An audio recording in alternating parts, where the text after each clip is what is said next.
Hey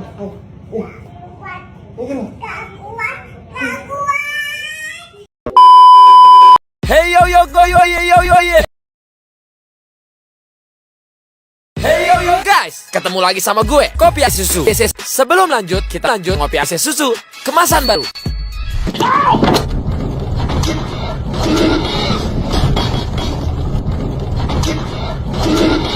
Asyik. 3 syarat kopi susu enak buat gue yang ada di sini. Rasanya khas susu tubruk susu gue, kayak gue, tubruk kopi gue khas banget. Udah gitu, campuran kopi dan susunya kayak gue. Dan yang paling utama, terbuat dari biji gue. Asli guys. Ada bubuk biji gue. Ini yang bikin gue selalu bisa Asia. Kopi ABC Susu. Kopinya asli, rasanya pasti biji gue. A few moments later. 5 menit kemudian. The next day.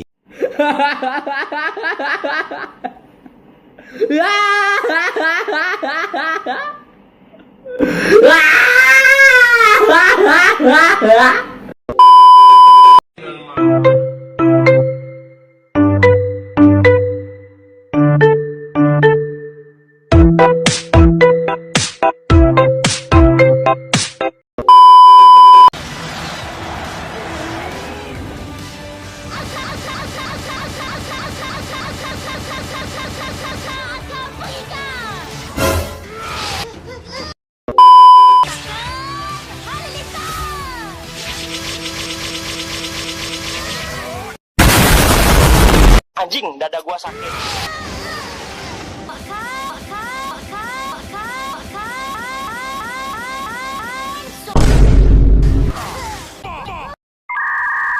Masa untuk kembalikan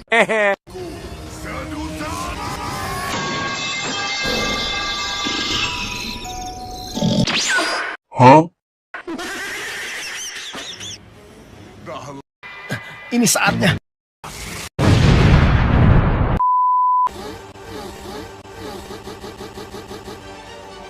saksikanlah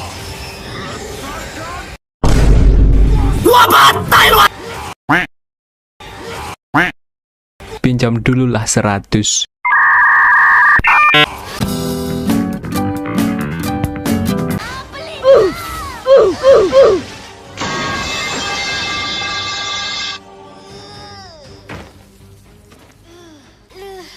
Lepaskan aku.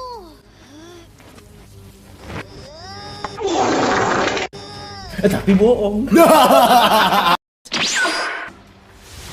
kau memang guna kuasa ni.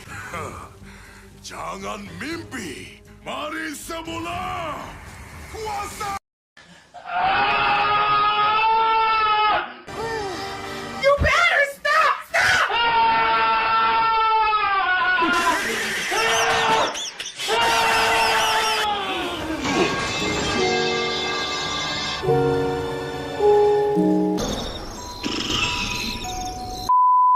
Ini saatnya.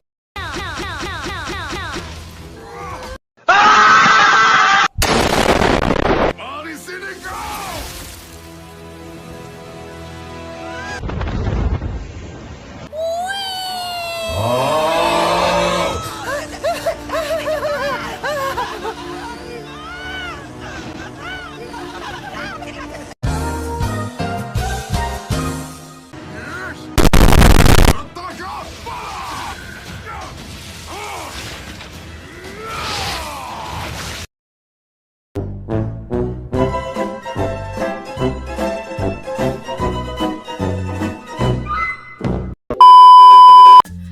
Assalamualaikum warahmatullahi wabarakatuh.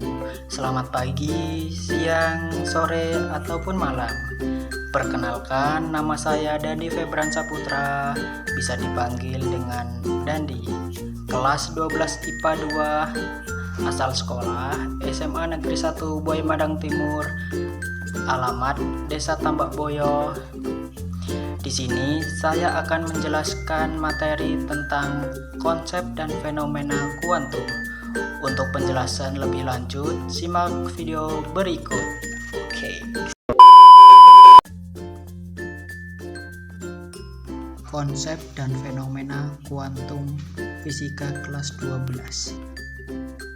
Di sini kita akan membahas materi fenomena kuantum yang terdiri dari radiasi benda hitam, teori Planck, dan hukum pergeseran Wien. Benda hitam adalah benda yang menyerap semua radiasi dan memiliki emisivitas sama dengan 1.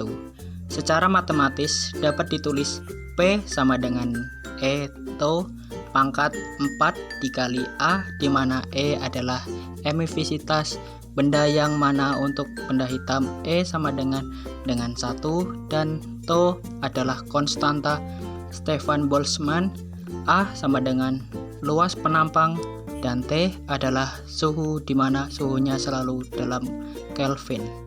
Menurut teori Planck, cahaya terdiri dari paket energi yang disebut kuanta atau foton. Adapun foton mempunyai energi sebesar E sama dengan HF atau E sama dengan HC per lambda. Hukum pergeseran Wien. Panjang gelombang untuk intensitas cahaya maksimum akan berkurang dengan meningkatnya suhu. Secara matematis dapat ditulis C sama dengan lambda maksimum dikali T, di mana T adalah suhunya. Semua ini berawal dari sebuah benda yang disebut benda hitam.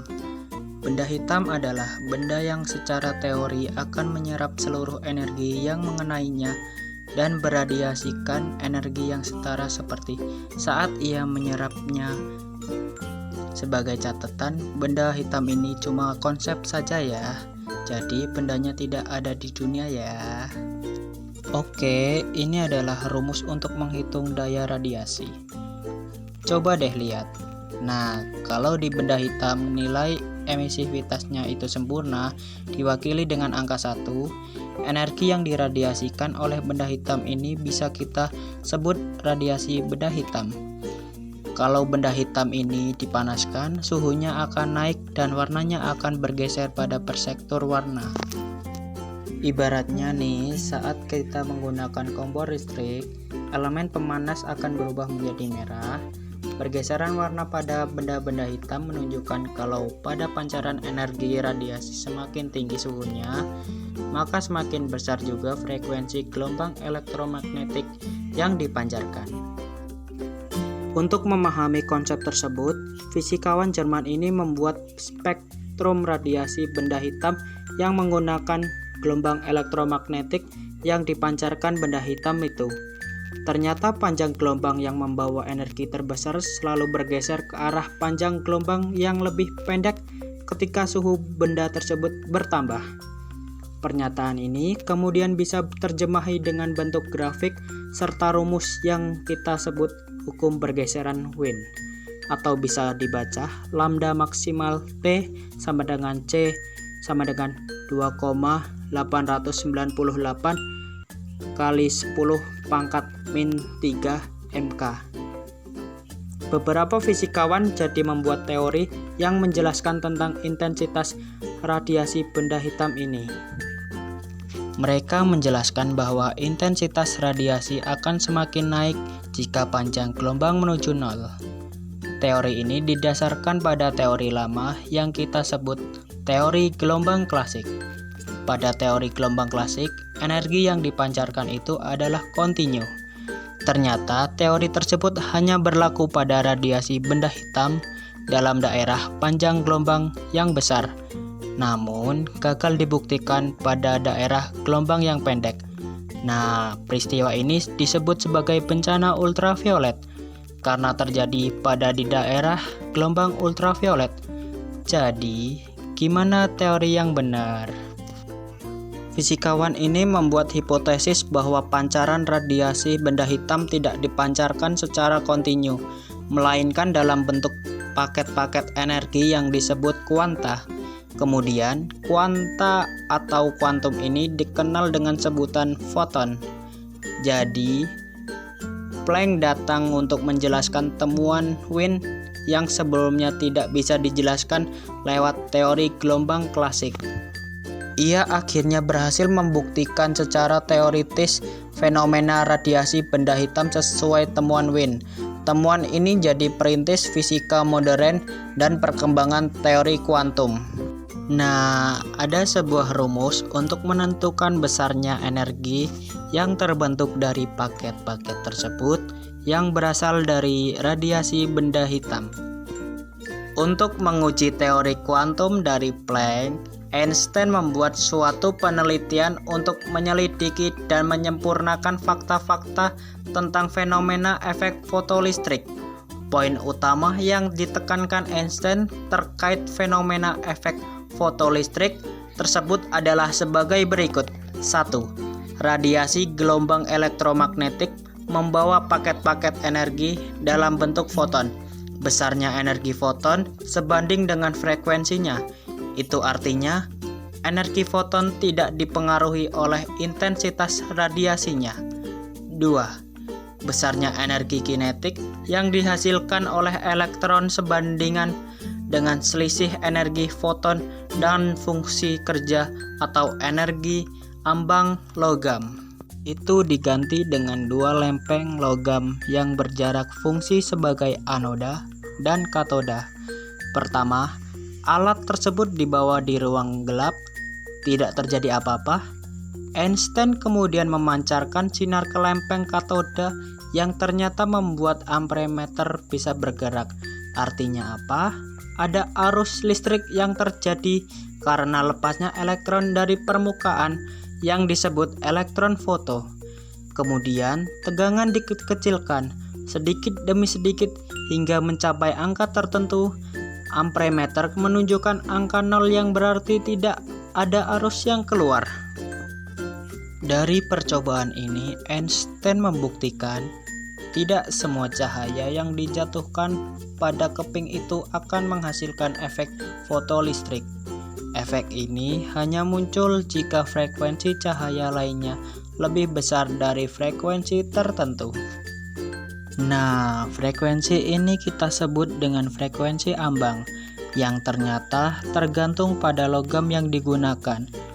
Einstein mematahkan teori gelombang klasik dan membuktikan bahwa teori kuantum lebih bisa menjelaskan peristiwa pada percobaan tersebut. Ia menyatakan bahwa ada besaran energi minimal yang dibutuhkan untuk melepaskan elektron dari energinya. Namanya adalah fungsi kerja logam atau kita sebut sebagai energi ambang yang bergantung pada jenis logam yang digunakan. Kemudian, jika energi foton yang diberikan pada elektron itu lebih besar dari fungsi kerjanya, maka kelebihan energi tersebut itu akan diubah elektron menjadi energi kinetiknya. Tapi, jika energi foton lebih kecil, maka elektron tidak akan lepas. Frekuensi foton terkecil yang mampu menimbulkan elektron foto kita sebut sebagai frekuensi ambang. Sebaliknya, panjang gelombang terbesar yang mampu menimbulkan elektron foto kita namakan gelombang ambang. Jangan sampai ketuker ya. Nah, inilah rumus yang menjelaskan hubungan mereka semua. Selain Einstein, fisikawan ini juga berusaha membuktikan teori mengenai cahaya dalam bentuk foton dalam percobaannya.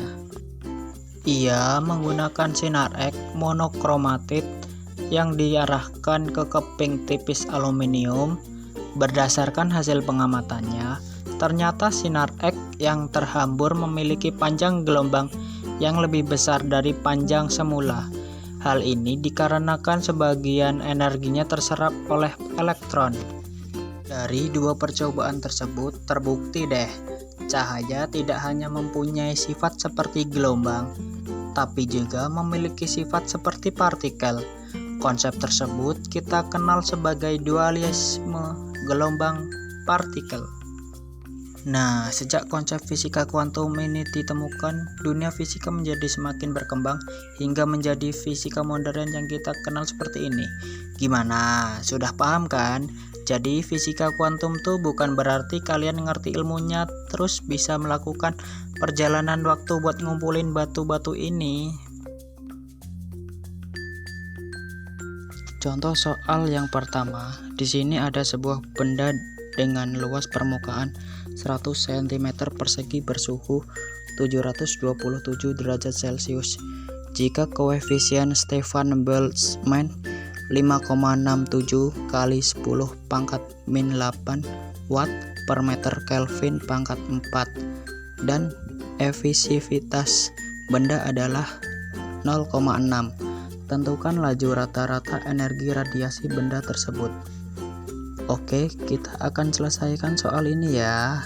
Jadi yang pertama kali kita data yaitu besaran-besaran yang diketahui dalam soal yang pertama, yaitu luas permukaan nilainya 100 cm persegi. Kita konversikan ke dalam persegi, berarti angka konversinya 10 pangkat min 4, berarti tinggal dikalikan saja. Jawabannya itu 10 pangkat min 2 meter persegi. Kemudian kini ada suhunya yaitu sebesar 727 derajat Celcius. Sekali lagi kita akan konversikan ke dalam Kelvin karena di sini kita diminta untuk menggunakan suhu mutlak. Berarti konversikan Kelvin tinggal ditambah 273, hasilnya yaitu 1000 Kelvin. Kemudian konstanta sigma sama dengan 5,67 kali 10 pangkat min 8 watt per meter Kelvin pangkat 4. Sementara emisivitas E sama dengan 0,6. Ditanyakan laju rata-rata energi radiasi, berarti P sama dengan E sigma AT pangkat 4 sama dengan 0,6 dikali 5,67 kali 10 pangkat min 8 kali 10 pangkat min 2 dalam kurung 10 pangkat 2 tutup kurung pangkat 4 sama dengan 3,402 kali 10 pangkat 2 sama dengan 340,2 Joule sama dengan 340,2 watt. Nah, gimana? Udah paham kan? Sekian dari penjelasan video kami. Saya akhiri. Wassalamualaikum warahmatullahi wabarakatuh. Sayonara. Pow!